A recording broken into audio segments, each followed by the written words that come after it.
Hello and welcome all of you on my YouTube channel Dr. MKG Transformation।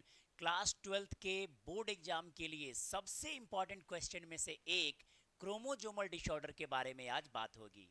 गुणसूत्रों में जो विकार होते हैं संख्या या संरचना में बदलाव के कारण, उसी को हम गुणसूत्रीय विकार कहते हैं। और गुणसूत्रीय विकार में सबसे इंपॉर्टेंट है डाउन सिंड्रोम।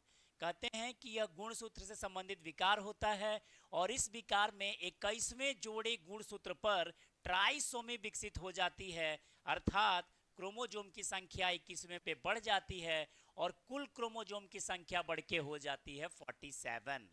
डाउन सिंड्रोम से पीड़ित व्यक्ति का चपटा चेहरा, छोटी गर्दन, मांसपेशियों की कमजोरी और बौद्धिक अक्षमता देखने को मिलती है, यानी मेंटल रिटार्डनेस देखने को मिलता है।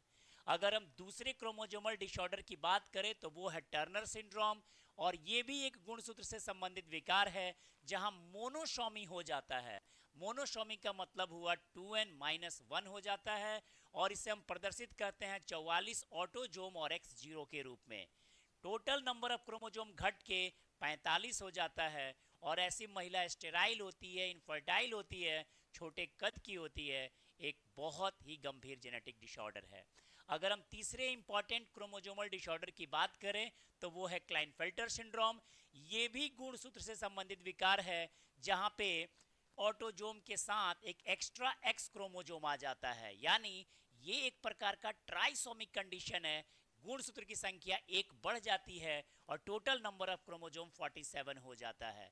अगर इसके प्रमुख लक्षणों की बात करें तो ऐसे मेल जनरली इनफर्टाइल होते हैं, मांसपेशियों की कमजोरी होती है और गायनेकोमेस्टिया को प्रदर्शित करते हैं, यानी मेल में फीमेल जैसा ब्रिस्ट का डेवलपमेंट हो जाता है। ये एक बेहद इंपॉर्टेंट क्वेश्चन है जिससे एग्जाम में क्वेश्चन आने एकदम शर्तिया